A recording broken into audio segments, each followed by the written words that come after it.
I have the pleasure of calling Yeye Teish to calling the sacred space for us today.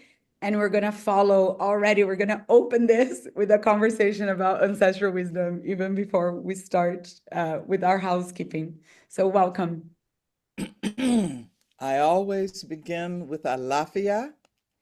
In the Yoruba tradition, we say Alafia to ask that we have good health and be at peace with our neighbors. This is always a good thing, but it is especially important at this time when there is so much illness and war in the world. I invite us to remain in the center of the sacred circle where we have grounded ourselves into the bosom of Mother Earth. Regard now the four directions.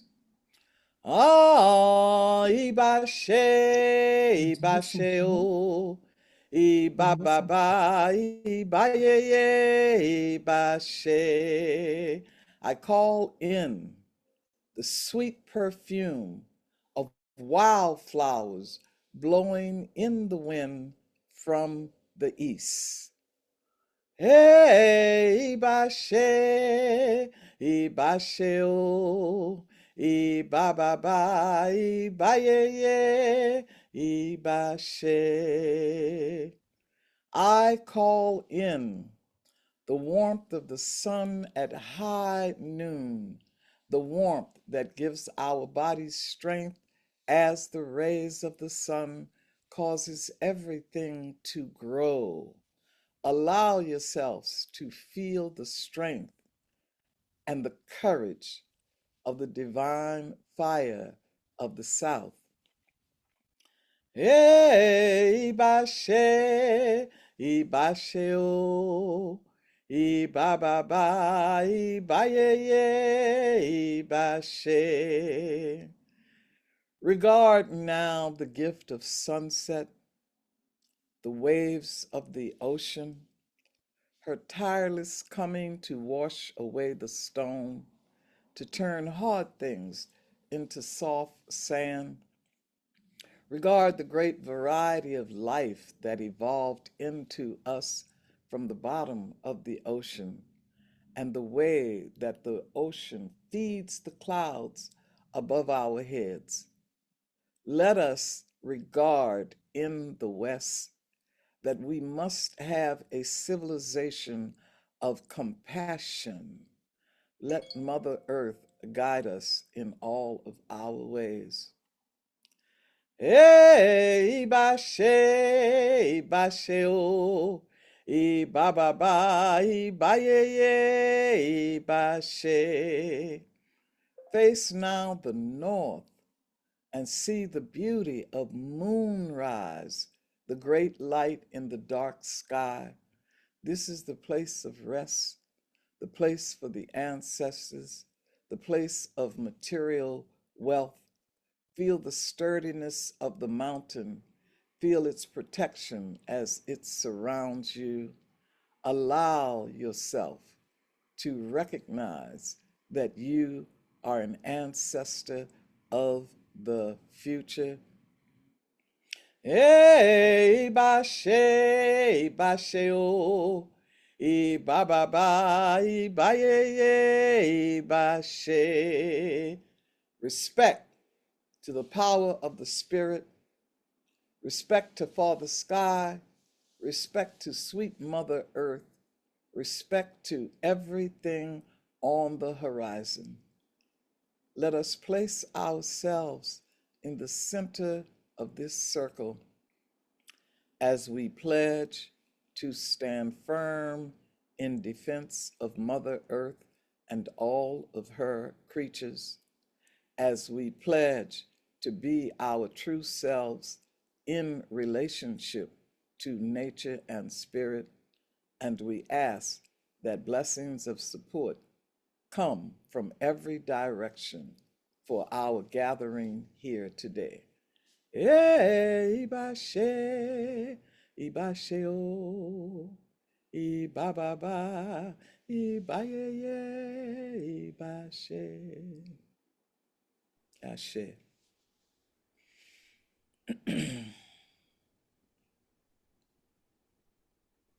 Thank you so much, Yeye. And thank you. And we wanted to welcome the conversation around Asian wisdom, help us understand what it means, ancestral wisdom, sorry, not Asian, understand what ancestral wisdom means and the principles that stand with it, behind it, ahead of it. And Jyoti Ma, could you share it with us so we frame this conversation? Absolutely. My understanding and the way the elders have passed on these teachings to me, ancestral wisdom is based on the original principles. And original principles are carried in by many nations in their creation story. The way that the Mother Earth gave us the original principles, when we embody them, when we walk in that way, we return to a way of life where we honor all life as sacred. So, what are some of those original principles? Relations, think about that. Relations, my relations with all of life. Reciprocity, how does life flow? Once again, so when full life is in reciprocity, all life receives and gives, and everything is in a moment of balance. Respect, collaboration, heart, unity, and then honoring all of nature, honoring all of life, knowing all is sacred. These are some of the original principles. You could go on with compassion and tolerance and peace and love. So you get an understanding of what this original way of life was founded on and everyone lived following and being those original principles. And now I want to take a moment, if it's okay with you, Ruth, and send it back to Yeye Luisah Teish, so that she can touch on the African tradition and what those original principles look like to her peoples. Ashe. Thank you very, very much, Grandmother Jyoti. I want to share a few of the basic concepts that guide the traditions of the African diaspora. By that, I mean all of the places where people of African descent were exported and or originated, and we interact with the native people of every land and also others who were imported. So I am speaking of West Central and South Africa, Brazil, and other countries in South America, the entire Caribbean islands, and the United States. There's up to 30 million people who follow these principles as part of their tradition. First of all, there is the notion of Okanran. Okanran says the world began with one, that there was a basic unification of all principles in nature, and that creation was born out of the great explosion of Okanran. After Okanran, what is very, very important to us is the idea of Sankofa. Sankofa says that our ancestors lived closer to nature than we presently do, and that we need to go back and examine the ways that we lived when we had a connection with the earth, and to bring those ways forward so that we can live in harmony today. If you can see my earrings, for example, you see a bird with his face turned backwards, but its wings moving forward. It has an egg in its mouth, and this is a mandate to bring the fertility of the past into the future. Also important is the South African idea of Ubuntu, that says, I am because you are. okay, that we have a common destiny and that we should walk together into the future. You are an ancestor of the future.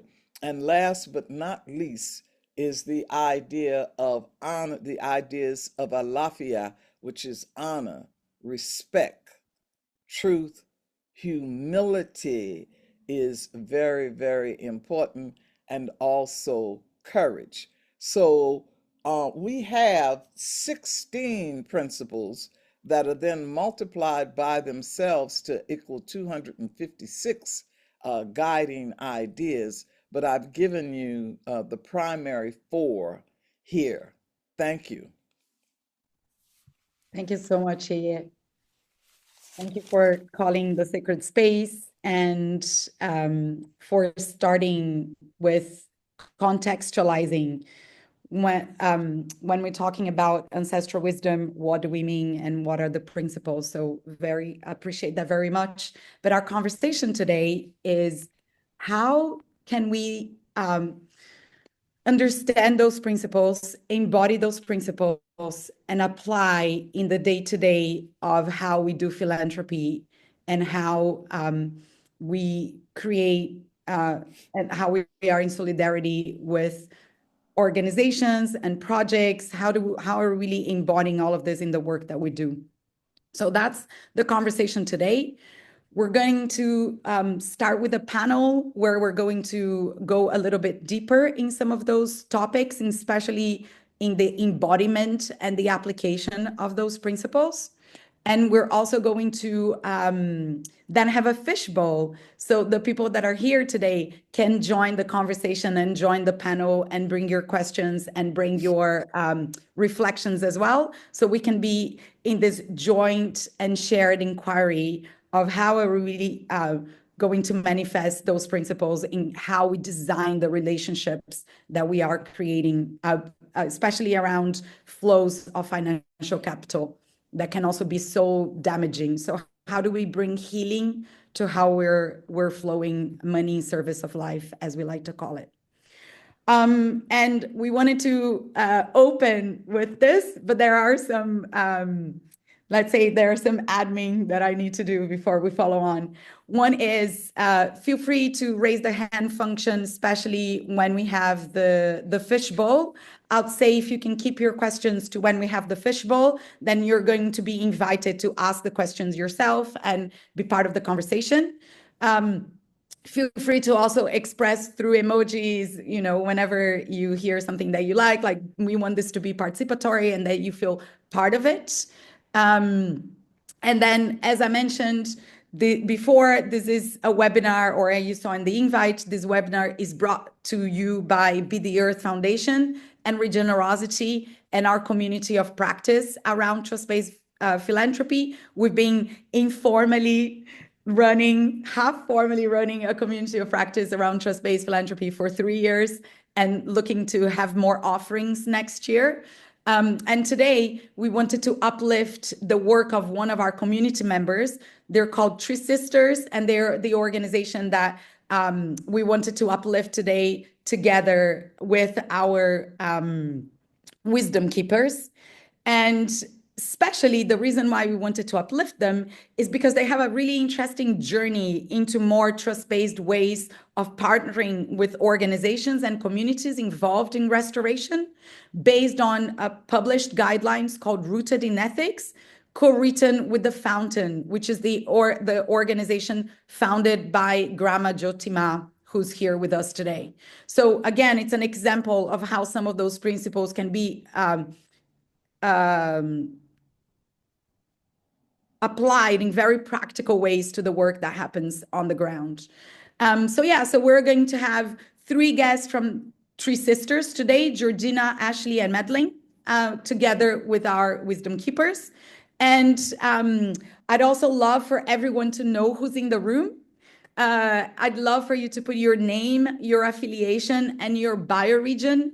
If you know what bioregion you live in, please add that to the chat. Name, your affiliation, and your bioregion. And Yeah, we can put in the chat. Here's the link. If you don't know your bioregion yet, you can find out. So please, your name, your affiliation, bioregion, so we know who's with us in the sacred space. And I'm going to briefly also introduce the hosts, Be the Earth Foundation and Regenerosity. So Marisha, do you want to take the stage and introduce Be the Earth Foundation? Because I also think you're doing a lot of this work of embodying. Faith, can you pin her? Thank you so much, Ruth. And along with me on the call actually is my colleague Mia Brown, who is part of our community. Just a shout out to me as well. Thank you so much for, along with me, representing Be the Earth Foundation today. Hello, everyone. Such a fantastic session. We are Be the Earth Foundation. We were created in 2020. We are a living, we co-create, activate, and support regenerative systems that enable life on Earth to flourish. We aim to build the field and strengthen the movement of regeneration. So Be the Earth works collaboratively, or what we like to say collaborating, with inspiring leaders, especially women and Indigenous peoples, and we focus on food as communities concerned. So hello from Be the Earth. Thank you so much. And we've had this long-standing partnership of putting stuff like this together. And Faith, do you want to share briefly about Regenerosity? Thank you, Ruth, and thank you all for joining us here today. This webinar is part of the Funder Community of Practice, which is co-hosted by Be the Earth Foundation and Regenerosity. So at Regenerosity, we resource grassroots leaders and organizations to protect and regenerate their territories. We work to mobilize funding for regenerative agriculture and landscape restoration projects that support food sovereignty, livelihoods, and ecological restoration at a bioregional scale. Our programs focus on capacity strengthening, shared learning, and connecting, as well as storytelling to grow these regenerative community-centered initiatives. This work is really guided by the principles of trust, collaboration, and deep respect for the knowledge of local leaders. So like many of you here, we're interested in promoting the practices of trust-based philanthropy by creating opportunities for funders to take part in more radical funding practices. We've been stewarding this funder community of practice for the past 3 years, along with Be the Earth, and have been hosting quarterly calls, in-person gatherings in the US, UK, and Brazil, and webinars like this one, where we explore deeper issues around trust-based philanthropy, flow funding, and unpacking our connection to the local land and our communities. We invite aligned funders to join us and be an active part of this community of practice. You can reach out or fill in the form that I'm about to put in the chat. And we'll also put the form in the follow-up email. And we're happy to answer any questions. Thank you again for joining the call. Thank you, Faith. Back to you, Ruth. Hi, everyone. Right. So let's get into the juicy parts of this webinar. Well, though we already had a very juicy, beautiful opening. So I think part of our learning journey at Lush or with Regenerosity or personally is we are often in this position of partnering with organizations that are in the majority world. I'm originally from Brazil, and currently we're partnering with beautiful Indigenous-led organizations in Brazil. We also have partnered with a lot of organizations in East Africa, in India, and the relationship is a really interesting point of opportunity. How do we decolonize the relationships? How do we bridge this work with the grassroots in ways that are meaningful? And I think more than what we fund and how we is the how we choose to do it, is how are we designing those connections? What kind of barriers or bureaucracy do we put into place? Or on the contrary, what kind of learning and connection do we foster? So I think having these conversations of the how, and how do we really apply the principles of reciprocity that we're talking about here, of unity, of harmony in how we're designing collaborations, is a very important way of evolving philanthropy and evolving how we do solidarity with civil society. So that's like the big framing of this. And I think, as I mentioned at the beginning, TreeSisters has been on this super interesting journey of learning from perhaps a transactional look into tree planting to really supporting the self-determination of communities and women that are protecting and restoring their territory. And this is such an important shift that needs to happen as we do this work. We thought it was an important story to bring. So I wanted to invite Georgina from TreeSisters, and we're going to start with a short presentation of the work that they're doing with the Rooted in Ethics framework, and then invite all of our guests into this conversation. So, hi, Georgina. How are you? Thank you for having me. Thank you for that beautiful introduction. Does it all sound okay? My internet is struggling a bit, but we're all okay. Beautiful. Yeah, That's great. Thank you to Jackie for sharing the slides for me, because that's helping with bandwidth. So thank you for that. Thank you to Yeye for the beautiful calling in, and to Grandma Jyoti for setting some scene around ancestral wisdom, and to Regenerosity and to Be the Earth for hosting this space, and for everyone being here and spending the time with us to learn a bit more about roots in ethics, and how it can be applied to trust-based philanthropy. So on the next slide, we just wanted to start with a bit of an explanation of roots in ethics and the actual framework. So in case we're going to be referencing that a lot in the time, and it's a framework co-created in partnership between TreeSisters and the Fountain through a 5-year partnership and project with input from almost 60 other organisations, and really through a process of deep listening came to the framework.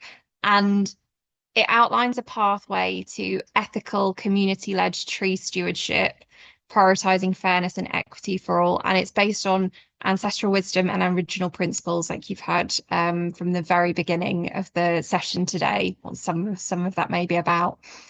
And we'll talk a bit more about what's actually in the document later. My colleague Ashley is going to explain a bit more. But we wanted to start with a scene setting around what it is, and the purpose is to establish working practices that provide a sound basis for successful forest and land restoration and long-term ecosystem care, and to support communities with strengthening cultural relationships with their landscapes, and also to support original nations and peoples and local communities in identifying ethical forest and land restoration, tree planting, and funding sources. So the document itself has always had an element around philanthropy and funding, and we felt like this was a useful conversation to bring to the Trust-Based Philanthropy Group, and share with you all today how some of the principles and ethics which we've applied in the framework around tree stewardship can actually be applied to much wider topics, and honestly even just a guide for good living. So we'll talk through some of that later today, but if we very quickly go through the next slides, just a quick introduction about TreeSisters. We are a UK-based charity, but we work globally to partner to facilitate and inspire ethical forest restoration. We do so in a way that is women-led, community-led, and nature-led, and have on a bit of a journey ourselves around shifting away from a transactional approach. A few years ago, we were kind of held captive by the tree price way of working, which a lot of restoration organisations still do. So we were stuck to a tree price. We were working with communities who are asking for something other than planting numbers of trees, and we couldn't do that because it would shift the tree price. So we were stuck in that model of 45p plants a tree, and we can't do any other work or provide value, or if you need a tractor, that's not possible because that's not within the 45p that's already been quoted. So it was a horrible situation for us and our partners. And we realized through the process of creating Rooted in Ethics with the Fountain that our whole mindset was incorrect. We'd fallen into that transactional approach by accident. And so coming out of that and shifting away from that model, looking at how we can truly be working with communities in a trust-based way, looking at what folks really need and what they're asking for, and taking some of those restrictions out, making sure we don't go into the carbon counting routes where so many folks have gone. So we've really shifted our whole approach as an organisation, and so much of that has come from the partnership that we've had with the Fountain and through trying to embed the principles that have come through the Rooted in Ethics framework. So that's a bit about us. We centre women and gender equity in everything we do, and we also inspire connection to nature, because we are nature. Human species are nature. We're all part of nature, and we hope that when folks remember that, that we can work to restore and protect our beautiful Mother Earth. So that's our vision. And a quick move to the Fountain on the next slide. The Fountain's a multidisciplinary intercultural exchange, united in service to the earth and future generations, involving deep relationships with elders and spiritual leaders from many original nations and cultures from around the world. The Fountain supports representatives through the Mother Earth Delegation of United Original Nations and working groups, and their vision on the slide is a restored economy of reciprocity inspired by nature and the sacred, in which all beings thrive. I've not done that justice. I'm sure Grandma Jyoti will be able to speak to that as well as we go through, because work is absolutely incredible, and we've been so honoured to be in deep partnership with them for many years.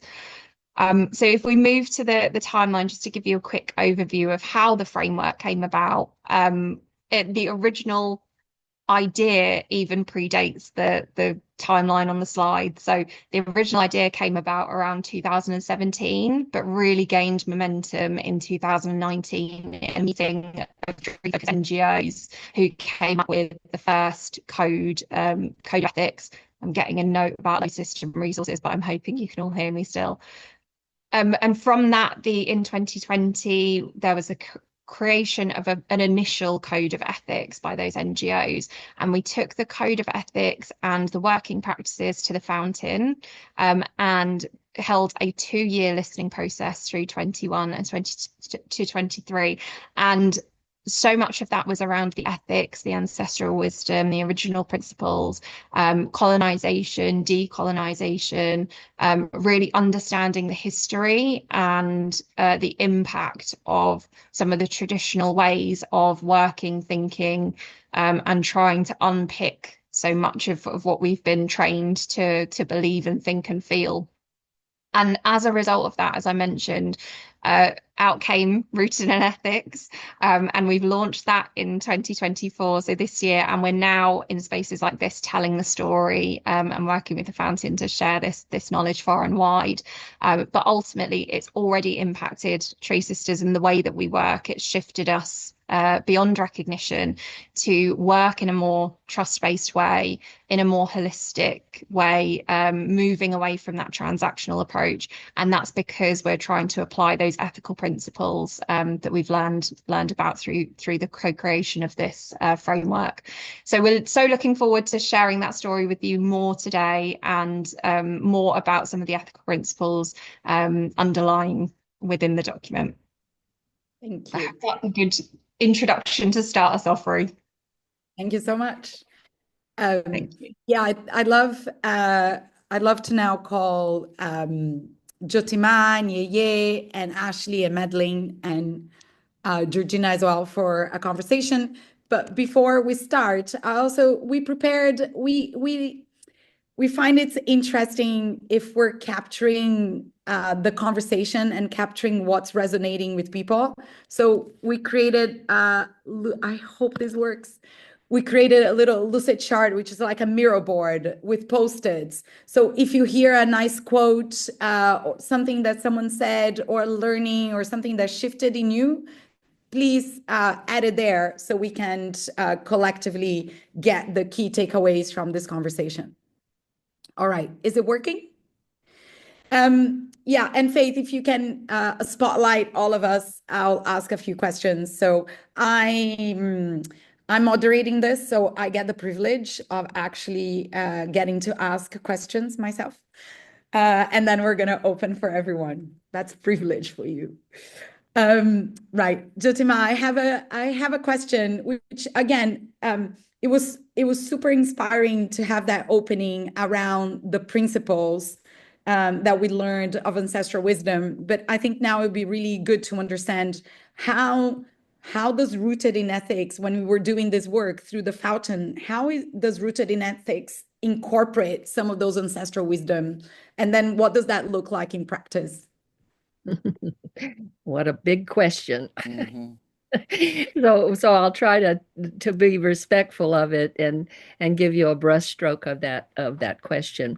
But thank you for asking the question, because we're standing in a significant moment of prophecy right now, and the earth is changing, and everybody's starting to talk about that. So it's about time to return to an original way of life that will assist this Mother Earth as she makes these steps in this transition. So we're going to change because she is. And so if you start there, then I guess in my own waking time with all of this, I started an intentional spiritual community, and up our 14-mile logger road came elders that would discover us and find us and saw something in us we didn't see at all. We were very humble when this action started happening, and they started passing to us through ceremony and initiation, a way of life to take care of and tend to and protect. And that began to bring an awareness of the original principle. And it didn't come through us asking that question and then giving an answer. It came through them modeling a way of life where all these principles were part of life. They were a practice. They weren't something you thought about.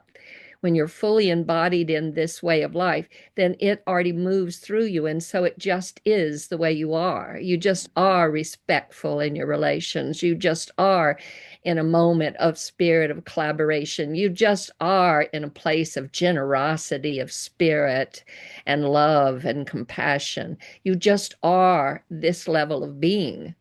And when we return to that level of being, then we truly are on the return spot of where we started when we became a human being, because we had to take a walk. We had to walk ourselves into a more awakened process. We had to move, as evolution does, through us into that awakening of who we are in our own authenticity. And for me, that's what the original principles have brought, as a teaching and a way of life to my entire global community. And out of that, more elders came. And more elders started being the storytellers that they are, because at the way that I understand the world of nature, Mother Law, she teaches through story. Mm-hmm. She teaches everything we need to know. So when these stories come from these old original ways, listen carefully, because you will understand the principle and how it's being put in motion in that nation's way of life. And every single one of us comes from a root. Every single one of us. And so right now it's about honoring our own original ancestral wisdom in that root. So sit down, take a moment, like we did at the very beginning when Ruth was having us take some breaths. And then the next level of that was to deeply listen, is to sit down and listen to those old stories and languages and song and chants, because the way I understand it, that original language has a coding that will help us remember who we are and come back to ourselves. And then you sit down and you deeply listen, you begin to hear Mother Earth herself. She begins to give you the instruction of what she needs you to do in that place where you sit. for your own family and community, for your own sacred territory on this beautiful Mother Earth. That's when all of that happens. We begin to automatically move into a web of life that connects us through that ancestral wisdom, reconnects and restores a web of life that allows us to see that we're all part of one life. We're not in competition. We don't need to divide it up into quandaries to see who gets to have which part of this life. We get to have a whole experience with life. And as we do that, she begins to instruct us. So it's always alive. It's always radically alive. Why would we not want to resource that? That's my granny question back to you. Because that's the way these kind of conversations, I'm applauding and I'm appreciating and I'm giving great gratitude, because if we can be this honest in our dialogues with one another and just share our own authentic thread we're carrying, the Mother Earth is bringing us to a world table right now. And every one of us has a cord of the tapestry of this new dawn. And the original people are coming to sit at this table through the humility and resilience of character and heart that they come to the table to bring this old wisdom to show us how to weave it into a tapestry of life for this new dawn. So I hope that answers your question, Ruth, and or at least touches upon it. Thank you. And Yeye, do you want to add to that? Absolutely. First of all, I want to congratulate Jyoti Ma for having articulated very, very clearly the journey that we must take to, first of all, decolonize our minds and our culture. Okay. The first step is to understand that the brutal history of colonization has harmed everybody. It has harmed everybody in terms of raping the resources of the earth, denying people their sovereignty, separating us from each other. Sometimes it is very difficult when we see ourselves as manifesting blessing, right? And the shadow shows up, right? How do we recognize when the shadow is showing up? Okay, there's a feeling of discomfort.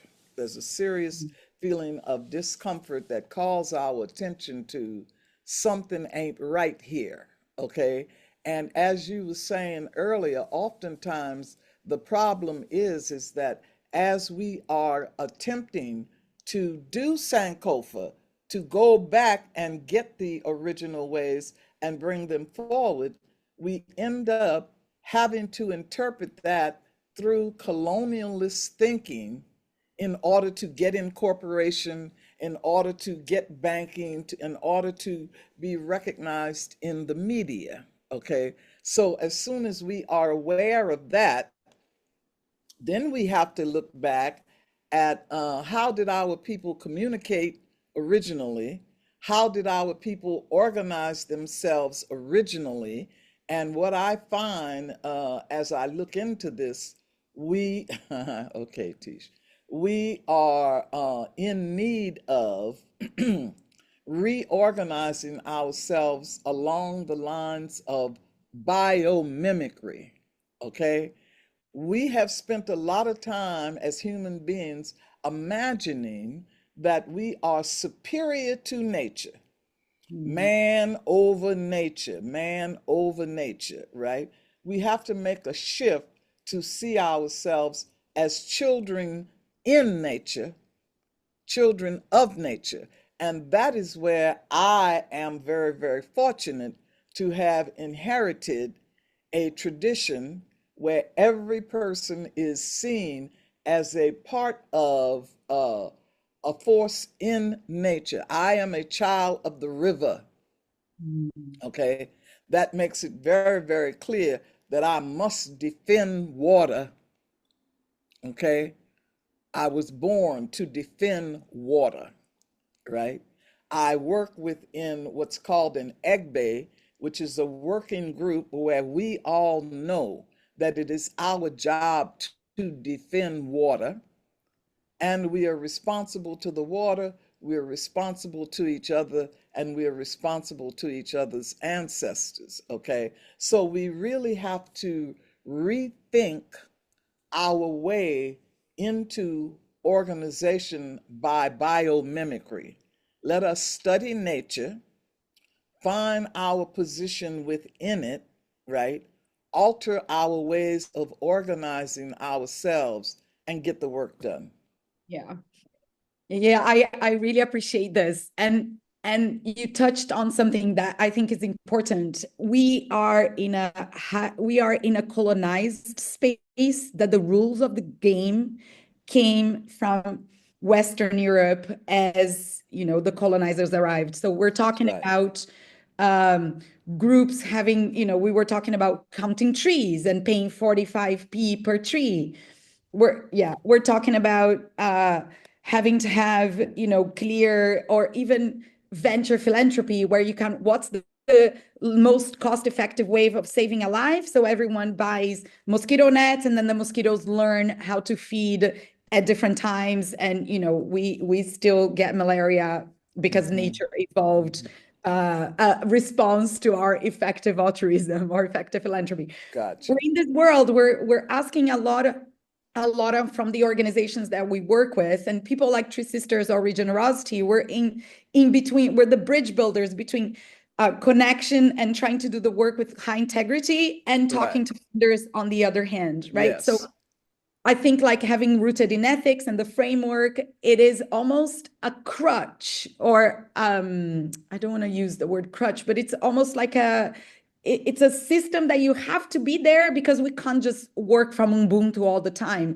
because Right. we have lost our ability to do this. Right. So it feels sometimes a transition, right, into, right, let's just work from pure generosity and Ubuntu, and embody those stories everywhere in us, and then we don't need the frameworks, we don't need the big reports and things like this. But for now, it's a transition space. So yeah, I'd love to also hear from TreeSisters, why did you decide to publish this and to go this way, where it's actually documented? Because the documentation of it is a temporary strategy to the culture that should emerge from doing the practice, right? Yeah. So I'd love to hear more about the application. Like, what is this? What is the in between of applying these big principles into the tangible projects? Yeah. Should I jump in on the first part of that question there? And then, yeah. So I think for you, so you asked around us making the decision to kind of publish the document. And honestly, I don't think that was ever a debate or a question. It felt like, from the partnership that we had with the Fountain and all of the conversations that we were having with our partners, our restoration partners, it felt like we'd had our eyes opened and we couldn't close them again. Like, there was no way that we were going to continue working the way that we had been. We didn't feel like it held our ethics as an organization. And it was about, how do we transition? Like, how do we apply these principles in the best way we possibly can to still abide by, UK charity law, and still abide by what our donors need and reports that we need. But so it's all a balancing act, and we are not there yet. And I don't think we will ever be. I don't think there is a final point of this. I think we'll always be on that learning journey together. But sharing the knowledge that we'd gained in that process, it felt like it was necessary. It felt like it was our part to play in all of this, to be able to publish this together and to be able to speak to this to groups who hopefully will hear our story, and some of that may resonate with them. And if we are able to shift some folks, particularly in the reforestation sector, if we're able to open other people's eyes to some of the challenges and the risks and the hypocrisy that exists within that tree price transactional monetization of nature model, because that's the one that feels safe, and that's the one that feels like it's less risky because it's tangible. So if we can open other folks' eyes to have the same kind of transition, same kind of revelations that we've had in this process, then yeah, that's our job to do so. That's our, what we feel called to do in this process. So I think, yeah, it was never in question. And I agree with you. It's a tool. It's something to share, tangible for hopefully folks to have their own insights and revelations around. But it feels necessary in the world we're in right now. Yeah, that's what I wanted, a tool. That's the word I was looking for. I said crutch. Sorry. Yeah, tool. That's it. We should be able to it's almost like we need the tool, so we learn how to not have the tool as we do the work, right? We need to learn from doing. And I have some more like spicy questions around power and relationship, and how do we really bring reciprocity to a relationship that has so much power and power differences in it. But before I go into these juicy topics, I'd love to hear again more the pragmatic approach of the Rooted in Ethics framework. So I don't know if you can just give us a little bit more information around the key elements and the key principles of the tool, right, of the framework, and then we'll open our fishbowl so more people can join us. I'll jump in there.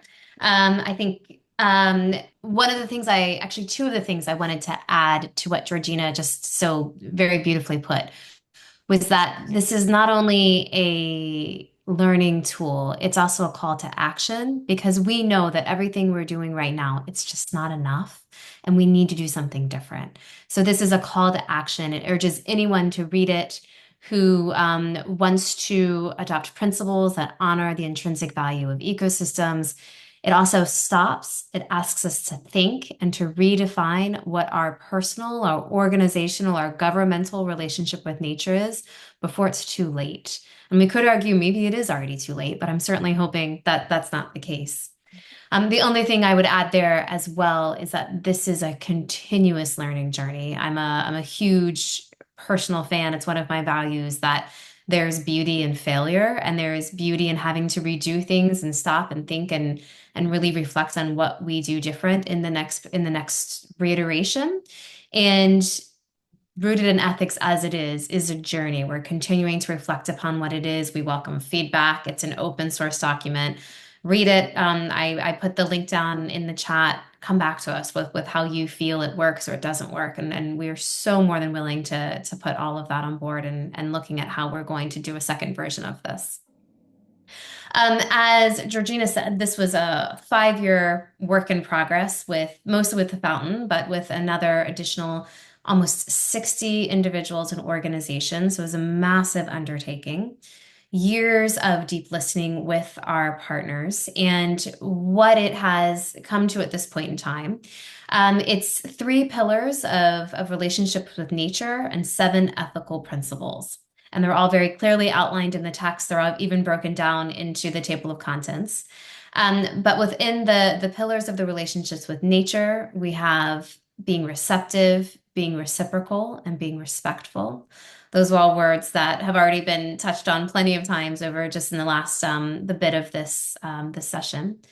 And we have the ethical principles, and they are honoring of trees, ecosystem integrity and the rights of nature and Mother Earth. We have collaboration and ongoing relationships. We have community rights, land tenure, and Indigenous data sovereignty. We have human rights and sovereignty. We have eliminating harm, promoting harmony and balance. And the one that I find to be most dearest to my heart is gender equity and including women in community decision-making. And just again, to reiterate that this is a guide, but it is also a work in progress. So we welcome any amount of feedback that someone wants to give. But we hope that in the process of either accessing it or deciding to feedback, that it fosters a more compassionate and sustainable future. And just one last question before we jump into the fishbowl. It's how is this being applied in practice? Like, how are you applying those principles and the pillars as you're designing the programs, or as you are making decisions, right, about who to partner with and how to partner, etc. The how is the key here. I'll jump in for that one. And hi, everyone. It's absolutely wonderful to be here and a great honor to be here on this panel in this wonderful room. So thank you.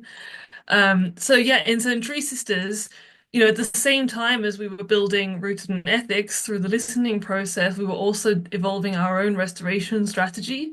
And yeah, moving away from the transactional approach and moving much more towards community-led restoration, involving gender equity, biocultural restoration, nature-led restoration, and working with original Indigenous peoples. So a huge piece of that is around building trust with our partners and also moving towards working much more directly with local community groups, where before we had more international partners. And something I was really feeling through all of this is I feel like if there's the simplest takeaway of the whole thing is listening. If we just listen, that is the fundamental root. I mean, that is how Root and Ethics was created.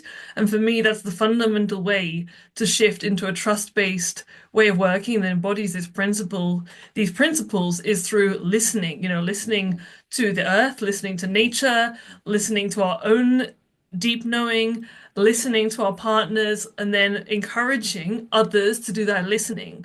So a lot of what I've seen, how we work with our partners, is that when we show up saying, hi, what do you really want to do? What do you feel is best in your landscape? And then we give them the invitation to do that with the communities they are working with. That's when you create radical change. That's what I have witnessed in our partners. So I wanted to give, for example, a wonderful group that we've been building a partnership with over the last couple of years called Alpha Women Empowerment Initiative. And they are a grassroots community-based organization in the Rwenzori Mountains in Kasese, Uganda. And they are just phenomenal. They are a group of local women who have formed this organization, and they are dedicated to supporting vulnerable women, so particularly single mothers, widows, women with HIV, in this very fragile mountain area. And they have designed two phenomenal projects which fundamentally bridge gender equity with restoration. So, they're doing tree planting, but also planting grasses and bamboos to stabilize the landscape. But they're training the women in agroforestry. They're providing training in kitchen gardens. They're providing training for the women in creating micro enterprises.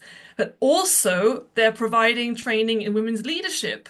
They're providing gender champions training and training people who are able to intervene in situations of domestic violence. They're also doing couples training on how to manage resources jointly to reduce the incidence of domestic violence, right? But they also explain to us that actually the agroforestry and the kitchen gardens also are actual strategies to reduce domestic violence, because they said, when harvests are poor, that's when you get tensions in the family home, and that's when you get the violence. So it all weaves together. But it's been a really beautiful journey, because it has been the process of us saying, hey, we trust in what is best for your place, and we want to support you. And then we also encourage them to apply radical listening through one of our other partner organizations. So they now have this process where they go and they listen to the women, they listen to the communities, both before they implement, but then during their monitoring. And they come to our meetings now and they're like, hey, this is what we've been hearing from the people, and they're feeding that back into their processes. So for me, that is a direct, it's a great testament to what this can do in practice. And it's been so beautiful to be a part of. Madeleine, I remember one conversation we had, which I don't know how on the record this can be, but it's also the comparison of and if it was let's just say this was only about tree planting, then there is also the survivability of the trees is so much greater if you're taking a whole systems perspective. I don't know if you want to just mention that. Yeah, that you absolutely. Once. I was actually in a meeting with Alpha Women this morning, and they were sharing their survival rate of projects of their tree planting is 97%. Wow. And in large scale projects, we've seen survival rates ranging from I won't even mention some of them, up to kind of, 60, 70, 80%. But the reason for that is because the women love the trees, right? Those Ashe, are part of their family. It's their Ashe. land, it's their own farm, it's their own livelihood. So they have a relationship and therefore they care for the trees. That's why they survive. And that to me is one also the reasons community-led restoration is fundamental. It's not just like a nice to have, nice idea. It actually creates sustainable projects that truly benefit landscapes and communities, which is what biocultures is, right? When we live together as community and landscape. That's great. Yeah. Well, first of all, Madeleine, you just made me happy, honey. I want you to know, listening to you made me feel really, really good. I also noticed that in the chat, people are asking, where and how do I learn to decolonize and begin? And I want to plug the fact that I am in the process of doing a fundraiser to create a school that will give a certificate in spiritual activism. Spiritual activism. As someone who was very, very active in the 60s, I can tell you that the reason those gains did not continue is because we moved from a primarily masculine way of thinking that was devoid of the spiritual, okay, that did not connect directly to the earth. And now we know enough about the balance between the divine feminine and the sacred masculine that we can move into balance in our work by bringing in all these spiritual aspects that Madeleine just talked about, I mean, I hope we're recording what she just said, because I would like to take it out and share it. Thank you very much. Thank you. And folks, we wanted to open for participation now. So the way we usually do this Zoom fishbowl, it's you put your hand up if you want to join the fishbowl. And then we're going to and then you can just come and ask a question, stay for a while, be part of the conversation, and then leave. And then we call the next person that raises their hands, and then Faith or Jackie will spotlight you as you join the conversation. So your spotlight, you're part of the panel. And then, we can take you out, put someone else, and then we do a little fishbowl. So fishbowl is this practice that we normally do in real life, where there is a smaller circle in the center with an open space, and people can join that open space to be part of the conversation. So instead of a question and answer, we want people to join our inner circle around the fire. Yeah. So please put your hand up, and we'll just ask you to keep to the topic around ancestral wisdom and embodying those principles and practices as we do the work with trust-based philanthropy, as we do the work of supporting communities on the ground that are involved in protecting and repairing the earth. So put your hand up, and then we will call you into our fishbowl. I hope people want to join. Yay, Michelle. Okay. Faith, are you spotlighting people? Do you want me to do it? Or Jackie? Michelle, great. Hi, good morning, good evening, wherever you are. I am on ancestral Kumeyaay land. I also live in Tonga land, the Southern California region. And I'm part of the Global Eco Village Network. Specifically, I've lived at the LA Eco Village for the last 25 years. And I've learned so much about what it means to tend the land.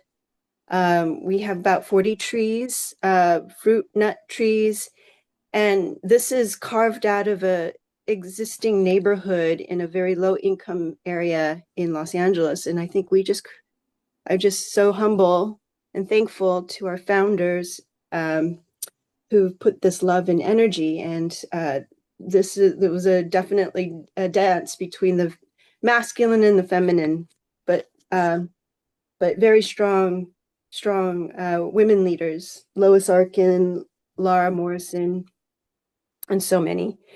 So I wanted to share a little bit about, just trying to apply what I've also learned to places that are, very different, but still the same ancestral wisdom is helpful.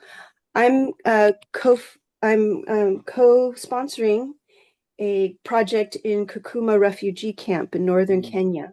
And this has been I've been learning more about, what this area is, how people have struggled, how it's been maintained by the UN with many rules and many organizations coming it through.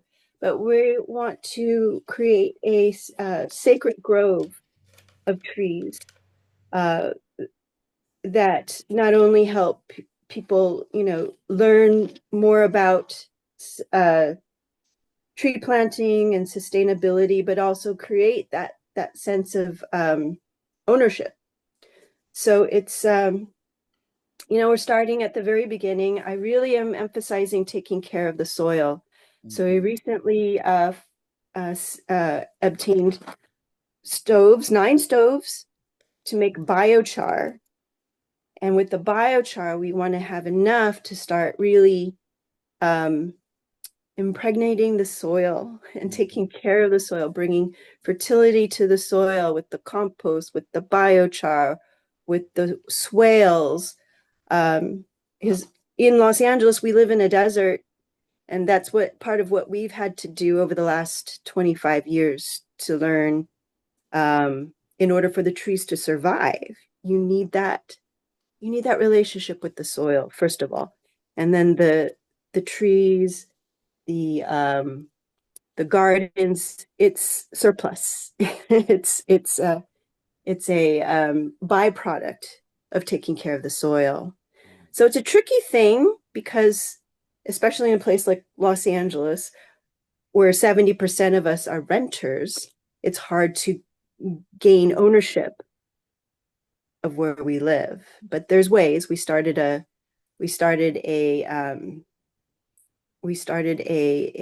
land trust 12 years ago. I was on the board for that until recently. And we created cooperatives.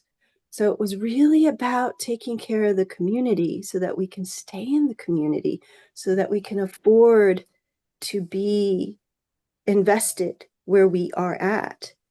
So it's a really important lesson for me to think about creating kapwa. My mother's from the Philippines. Kapwa is community. It's like ohana. It's taking care of the community, taking care of the families, taking care of the women, in order for us to be able to invest and taking care of the soil and taking care of the trees. Thank you. And Michelle, now that you're talking about trees, I also had a question that I want to ask to Jyoti Ma and TreeSisters and Yeye. Feel free to stay. Michelle, if someone else wants to raise their hands, please come join the fire. Around the rights of trees, because I think part of the framework is also considering the rights of trees, which is a very relational and not transactional way of looking at trees. And we could tell, like what Michelle shared as well, that the relationship building with the living, the relationship building with trees. I also heard a beautiful story of another project in South Africa as well, that mothers were asked to plant trees in their gardens, and the relationship with the trees completely transforms the women. We also heard about refugee camps, not settlements. In Uganda is different, but in refugee camps, you're not allowed to plant trees because trees mean that you start rooting in place. So there are many places where you're not allowed to plant trees in refugee camps. So that idea of the rights of trees and the relationship with the more than human, I'd love to hear more about that. Yeah, I wanted to share with people. Earlier, I talked about Sankofa, reaching the old ways and bringing them forward. Check this out. Traditionally, when a child was born in most indigenous traditions, especially in Africa, the placenta was put in the earth and a tree was planted on top of it. And there's a parallel between the development of the child and the tree. I actually, somewhere in my library, have a little booklet about this. Okay. Now, fast forward to now and look at the fact that we have developed a mushroom coffin.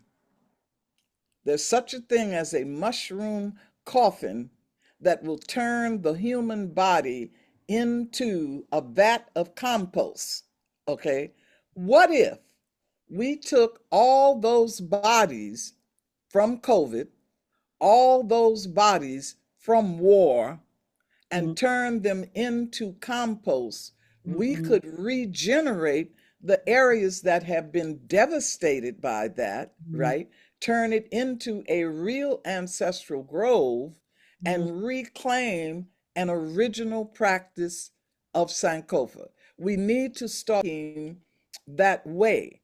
And to think that way, you have to understand that life is cyclical, right? You know, if you think that all going to happen is you're going to die and have no more connection to the earth, you can behave differently than if you know that you are energy and connected eternally. That's a mind shift that has to occur. Yeah. Yeah, we'll go back to the earth. And Jyoti Ma, I also just before we move to Matilda, hi Matilda. Jyoti Ma, I also just wanted to ask in terms of the tree rights and the rights of nature and how can we apply this, right? Because it's also resacralizing tree planting and resacralizing the restoration of ecosystems.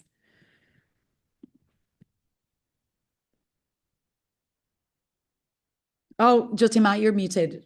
But yeah, I'd love to be in a mushroom coffin becoming a tree when I die, please. Thank you for asking that question, because being in a room where that question is allowed, already we're in a room of people are beginning to know, if haven't had already direct experience with the intelligence of nature. Because the intelligence of nature, it knows how we need to walk in these next days of these big movements of transformation. If we listen deeply, she's going to help us do that. And the first thing we're going to do is that we're going to realize all life is sacred. And that's why there are some people that are walking up to that world table I spoke about, and they've taken on the rights of nature as a way of starting to seed collective global consciousness about the need to honor all life as sacred and know there's an intelligence there that we are harming. There's an intelligence there that we are ignoring. There's an intelligence there that is giving us feedback immediately that we are not listening at all, which is part of what we said the most current need for medicine way for us right now is listen. If we can listen and feel, we got to connect that with the feeling, with the heart of what life is about. And so that begins to put these initiatives and things that stop ecocide, things that begin to bring a conversation into local and global communities that say, I had someone speaking with me one time about resourcing, and I could tell that he was kind of uncomfortable with my languaging, and so I didn't want to make him uncomfortable, but maybe, I was given a statement years ago that said God comforts the disturbed and disturbs the comfortable. So I figured, well, that's okay, because then I'm always with God. I'm always with Creator. So I could see this young man was getting a little uncomfortable, and because he wanted to resource, but he didn't know how to relate to what I was trying to say. And I just stopped and I said, do you think Mother Earth is a live being? And he got so perplexed for a minute, but then he looked at me and he said, no. So, but he's also in a moment that I know he's getting into teachings and circles that are about to shake him wide awake. So he's, as they would say. And so that's how I'd respond to your question about how do we start to embody this in our communities. We just start going down to the river and giving her a prayer, giving her a thanks, putting rose petals on her, going into the ocean with a boat and pulling out all of those plastic bottles and trash along the beaches, and and getting young people to get involved, get the voice of the youth involved in this, because they already know what they want to do. They're already listening to her. She's already speaking to them. What can we as elders, how can we as a community get behind our original people and that instruction they're catching for us so that we can walk it out? And then how do we start to empower the youth, because they're the ones coming next to carry out the bigger part of this story, or the next part of this story? That's gorgeous. Thank you, Jyoti Ma. Matilda, welcome to our circle. Where are you speaking from? Hi, everyone. I'm from Cape Town, South Africa. And I'm so grateful to be here. I am a migrant woman from Zimbabwe, originally from Zimbabwe. I'm also a survivor of gender-based violence. So I started an initiative to support other women within the township. I live in a township in Cape Town. We started an organization to support other women that are going through gender-based violence. We also work with locals. It's a diverse space. So what I wanted to highlight was the power of connecting to the soil. During the COVID times, we opened a soup kitchen, a community kitchen, to support our people with food, since the lockdown brought in a whole lot of challenges. So we, as an organization, we've been struggling with resources until we found a space to grow the food. So we just started to speak to the soil. The first day we were given the land and asked that our people are hungry, we need to feed them, and it's tiresome to always ask for donations. So may you guide us through the process of helping others. And I'm so happy to share that things have shifted in terms of the community kitchen.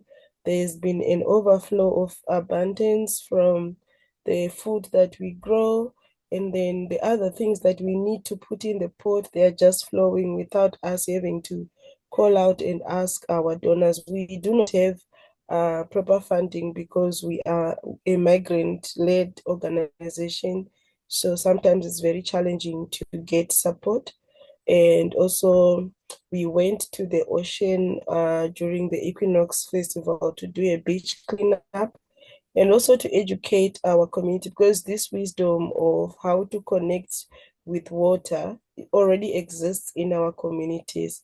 So we were educating on how to offer offerings that are biodegradable, that are eco-friendly to the ocean, because we found bottles of gin there, plastic, a whole lot of plastic, because people are seeking, but they do not know how to go about it.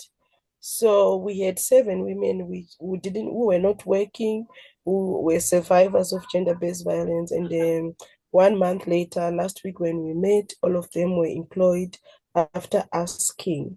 So I'm pleased to be part of a platform where this language is understood, because also in the community, colonialism played a very big role in brainwashing people from the ancient wisdom. And it's like we constantly fight to stand for the truth, because I'm sure even some of the community members are yet to understand what role traditional wisdom plays in us healing ourselves. We have also started to educate the women around making their own small home gardens, and that has reduced the line in terms of the soup kitchen. So I'm grateful to be in this space and the opportunity to just share from the township of Maspumelele to the world. Amazing. Thank you, Matilda. Yeah, great to hear you. Great to hear the stories of the connection to the soil, and also, the being in reciprocity with the ocean, right? By helping to clean the beach and transform, but how that is also transforming the women. That was really beautiful. Thank you so much. Yeah, Thank you. and in you lots of healing and connection. I think we had one more person. In the meantime, I think we had one more person that had their hand up. We're running out of time. Nick Oh my has God. a hand up. Nick, do you want to join us? Yeah, thanks. Yeah, that was beautiful, Matilda. Thank you so much. Nick, hi, Nick. Hi, everyone. What's up, Ruth? Hi, Faith. How you guys doing? Thank you so much for organizing this session. It's been really lovely to listen to everybody talking about this. I just wanted to comment on some thoughts and reflections that I've had since I've been listening, especially to the session talking about water. No, they're talking about water, talking about principles. I run an organization called Yakum here in Ecuadorian Amazon. We work with different indigenous nations here. We work with the Kofan, the Siakopai, the Quechua, and the Shwa. And so someone's drilling right next to me. Yeah, projects are based around cultural food forests. It's about bringing back important cultural forest foods, which also happen to be some of the most nutritious foods on the planet, and also harvesting products from standing forests. So we do a bunch of tree climbing big trees in forests to harvest foods, and climbing palms to harvest morete or buriti, acai, and stuff like that. Guys might have heard of. And yeah, we just wanted to express synergy with the people from TreeSisters in their kind of transformation. We've really gone from kind of NGO way of working with communities where you have a funder that wants you to like georeference every tree, and you have to have you have this like log of trees you have to do, and you have to put a list of who attended your activity and give them every single receipt, and somebody coughed, you need a receipt, and then it's quite strangling to work with indigenous people who live in such an organic way, and kind of have that obligation where you have to kind of execute this like robotic log frame thing, and you're working with humans at the end of the day, and you're working with plants, and you're working with ecosystems, and it's just really refreshing to hear that someone else is kind of going through that transition. We've actually been trying to get in touch with you guys at TreeSisters to talk, to be able to hear a little bit more about this, but it's been really refreshing to hear about it on this call. And I think it's a really important message to other organizations to change the way that they're thinking about working. And I got an idea from those principles at the beginning. A lot of organizations, we work out what our principles are and what our values are as an organization, but not, there's often not space for the community people that we work with to establish what theirs are.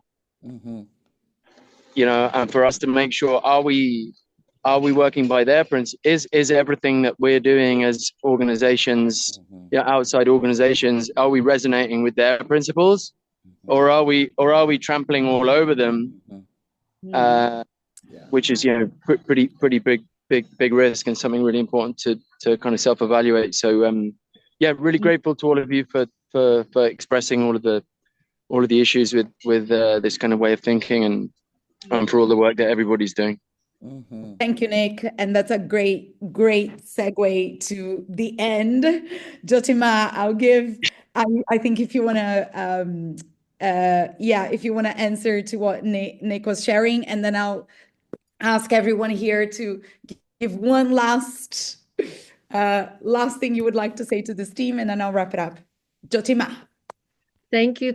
I just want to first say thank you guys for how you've hosted this and the way that you've allowed it to kind of flow and bring what it wanted to into this beautiful circle of people that have gathered with us today. And for all of those that are gathering and are deeply listening, I want to say thanks, because Nick says it all. It's like when I woke up to all of just his last question, we have our principles and we're walking into these places because we want to really help. And we're walking in with a lot of inspiration running through us. But did we take a moment first as we came into this new house, just like if someone were coming into your home? Do we come and introduce ourselves? Did we sit with the elders and say, I've been called here because I want to serve. And I want to pay attention to what are the principles of this territory? How do I walk here and really show right regard and respect? Because that's going to bring a first initial dialogue that's going to be very, very different, and so will the relations. Because I watched over the years so many people going in, and I'm seeing it happening now in Colombia because all of a sudden the Western world got turned on and wants to help with land trust in Colombia. And they mean well, but as they come in and they bring their dollars and they haven't made that relation, they don't know what those dollars will do inside that cultural system. Then it starts to crack and break down that system, or because we've treaded on it, and that's how the erosion begins. That's how we begin to pass on the ecocide, but also the genocide of the culture. And that's how it all begins. So that's why I'm so inspired and on fire with this, because I really want us just to come back to being, mindful global citizens of life. That's really what's at the core of this whole project. And as we began to listen and work this out to see how can we, and to courage that TreeSisters took to remodel and restore themselves, coming from that place to have their eyes wide open now. And now they have to have the courage to embrace everything that starts to come from the shadow of the moment that we're in together. But we can do this together because we have everything we need if we can share and collaborate the resources that are in this room right now. Listening to the earth first, resourcing those original peoples because they're on the ground and they're at hard work right now, as well helping us bridge makers to create the right bridges so as the awakening occurs, we can walk kindly and gently with people into their return. And so that's my wish. So Nick, for you asking these questions, for you witnessing what you're already on the ground as you listen to the earth and are already in a practice of that return, I just want to say thank you. And for every single one of you. And I'm listening. I did put my email, my website in there. You can reach out to me through that. I'll also put my email. So if any of you have questions or ways that you want to help resource, because the Mother Earth tells us now we got another good year here, or she's going to have to take big movements in her own hands. So now that's part of why I'm on my pony when we're all moving real quickly to just have honest dialogues like this one. So thank you one and all for your courage. Thank you so much. I'd love, Yeye, I'll finish with you, but I'd love to ask TreeSisters, what's your final message to people watching this based on the work that you've done in Rooted in Ethics? What's the message that you would like people to hear? Oh, you're going to choose one. Georgina, you go. Oh, Madeleine, I'd love you to tell a story. Tell a story. Yeah. Go ahead, Madeleine. I feel like what I want to say is it's worth it. And I want to share the example that yesterday I was on a meeting with a partner in Colombia. When we first connected with this partner, they were trying to be very conventional to meet our needs. And, we had this whole little journey of figuring out we both really want to work in this way. And we also really wanted to encourage them to work with women, which wasn't like their previous thing. They came up with a whole program called Women Sowers of Life, creating roles, taking care of nurseries for women who are survivors of political violence. And the outcome of a 2-year project last week, and this was like a total surprise, it was not in the plans, and it came just through the organic journey. They held a a 3-day encounter gathering of women, campesina women and indigenous women with knowledge sharing, with sacred fire, with circle. And I just cried yesterday when they told me that, because I was like, that is the result of us saying we believe in you and we want you to do this work, and please, journey with this. And that came from that, and it was the most beautiful thing to witness. So there's so much potential out there. I really wanted to mention, I'll just put it for them to look at, that in relation to what Michelle and Matilda were talking about, that we have a partner who's also working with edible food forests for survivors of sexual violence in the Congo. And it just felt really connected to what you both shared. So I just invite you to look at our website, that project, or contact me if you want to know more about it, because it felt really resonant. Thank you. Thank you so much for this space. And Ruth, I just want to do a shout out to Be the Earth. I've been walking with them for many, many years, and they are dear and dear to my heart.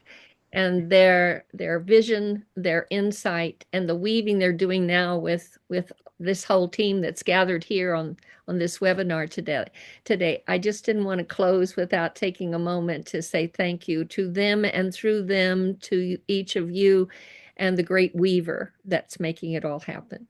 Thank you. And we will weave all these connections on a follow-up email, but I'd love to ask Yeye to bring us home and close today and close the sacred space. Well, the most interesting thing that has happened in the past few minutes is I got a notice that it's snowing in Saudi Arabia. Has anybody else heard that? We need to check that out, because if that's true, wow, anybody who thinks that climate change is not real should be directed that way. Okay. The other thing I want to say to all of us is, please know that water is both receptive to our messages and responsive to our needs. So get yourself some spring water, say your prayer into it, naming what your goals are, and then drink it, embody it, and then see what kinds of inspirations come to you. There are a number of ways to tune into, monitor, and increase your direct connection to nature, and that's one of them. This has been wonderful, wonderful. It is so comforting to know that we exist and that we are able to be in touch with each other. In Yoruba, in some cultures, people say goodbye. In Yoruba culture, we say Odabo, right? But Odabo means I am not leaving you. Odabo. Odabo. Odabo. Odabo. Odabo. Thank you so much, everyone. Thank you. Bye. Odabo. Odabo.